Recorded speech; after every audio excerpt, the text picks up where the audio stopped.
കേന്ദ്ര സർക്കാരിൻ്റെ ജനപ്രിയ പദ്ധതിയുടെ ധനസഹായം PM കിസാൻ സമ്മാൻ നിധിയുടെ 2000 രൂപ കാത്തിരിക്കുന്നവർക്ക് ഏറ്റവും പ്രധാനപ്പെട്ട ഒരു അറിയിപ്പ് വരികയാണ്. കേരളത്തിൽ വെച്ചായിരിക്കാം, നമ്മളുടെ സംസ്ഥാനത്ത് വെച്ചായിരിക്കാം ഈ ഒരു പദ്ധതിയുടെ 2000 രൂപ 22ാമത്തെ ഗഡുവിൻ്റെ വിതരണം നടക്കുക. മാർച്ച് മാസം 11-ാം തീയതി ബഹുമാനപ്പെട്ട പ്രധാനമന്ത്രി കേരള സന്ദർശനത്തിന് വേണ്ടി എത്തുന്നുണ്ട്. അന്ന് പല നിർണായക പദ്ധതികളുടെ പ്രഖ്യാപനം ഉൾപ്പെടെയുള്ള കാര്യങ്ങൾ സർക്കാർ നടത്തുകയും ചെയ്യുന്നുണ്ട്. ഇനി അത് മാത്രമല്ല, NDAയുടെ പ്രകടന പത്രികയുടെ പ്രഖ്യാപനം കൂടി ആ സമയത്തുണ്ടായിരിക്കും എന്നൊരു അറിയിപ്പ് കൂടി ഈ സമയത്ത് വരുന്നുണ്ട്. അപ്പോൾ വിവിധ പദ്ധതികളുടെ ഉദ്ഘാടനം ഉൾപ്പെടെയുള്ള കാര്യങ്ങളാണ് അന്ന് നടത്തുന്നത്. അതോടൊപ്പം തന്നെ ചില നിർണായക പദ്ധതികളുടെ പ്രഖ്യാപനങ്ങൾ ഉൾപ്പെടെയുള്ള കാര്യങ്ങളും അന്ന് തന്നെ ഉണ്ടായിരിക്കുമെന്നുള്ള അറിയിപ്പ് വന്നിട്ടുണ്ട്. മാർച്ച് മാസം 6-ാം തീയതിയായിരുന്നു ഇത് നിശ്ചയിച്ചിരുന്നത്. എന്നാൽ അത് പിന്നീട് തീയതി മാറ്റുകയായിരുന്നു 11-ാം തീയതിയിലേക്ക്. അപ്പോൾ നമ്മളുടെ ബാങ്ക് അക്കൗണ്ടിലേക്ക് ഈ തീയതിയിലായിരിക്കാം ധനസഹായം ക്രെഡിറ്റ് ആവുന്നത്.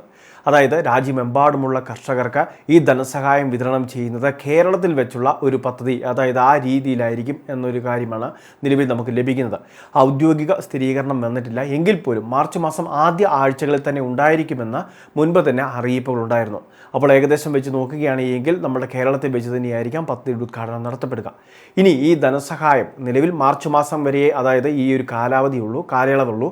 അപ്പോൾ അതിന് മുൻപ് തന്നെ നമുക്ക് ഏതായാലും ധനസഹായം വിതരണം ചെയ്യേണ്ടതുണ്ട്.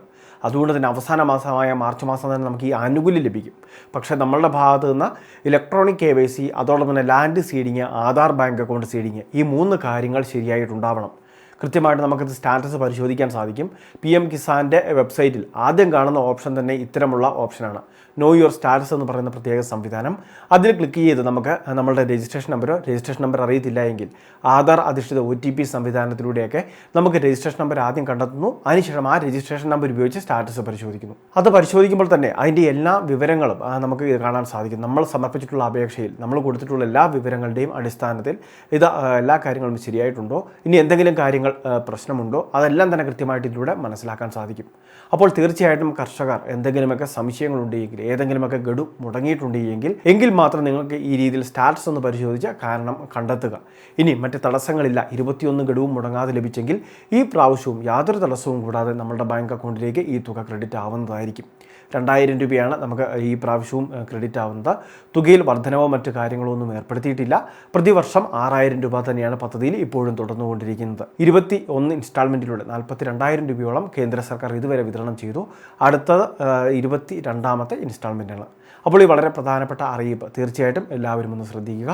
ഈ ആനുകൂല്യ വിതരണത്തെ സംബന്ധിച്ചും അല്ലെങ്കിൽ ആനുകൂല്യം വാങ്ങുന്നവരെല്ലാം ഈ പറയുന്ന കുറച്ച് കാര്യങ്ങൾ കൂടി ഒന്ന് ശ്രദ്ധിച്ചേക്കുക. ഇനി വിതരണത്തിൻ്റെ ഡേറ്റ് ഉൾപ്പെടെയുള്ള കാര്യങ്ങൾ ഔദ്യോഗികമായിട്ട് അറിയിക്കുന്ന മുറയ്ക്ക് കൃത്യമായിട്ട് അത് വീഡിയോയിലൂടെ നിങ്ങളുമായിട്ട് ഷെയർ ചെയ്യുന്നതായിരിക്കും.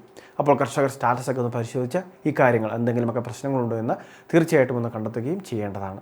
വളരെ പ്രധാനപ്പെട്ട ഒരു ഇൻഫർമേഷൻ. ഇതുപോലുള്ള അറിയിപ്പുകൾക്ക് ചാനൽ സബ്സ്ക്രൈബ് ചെയ്യുക, ഫോളോ ചെയ്യുക.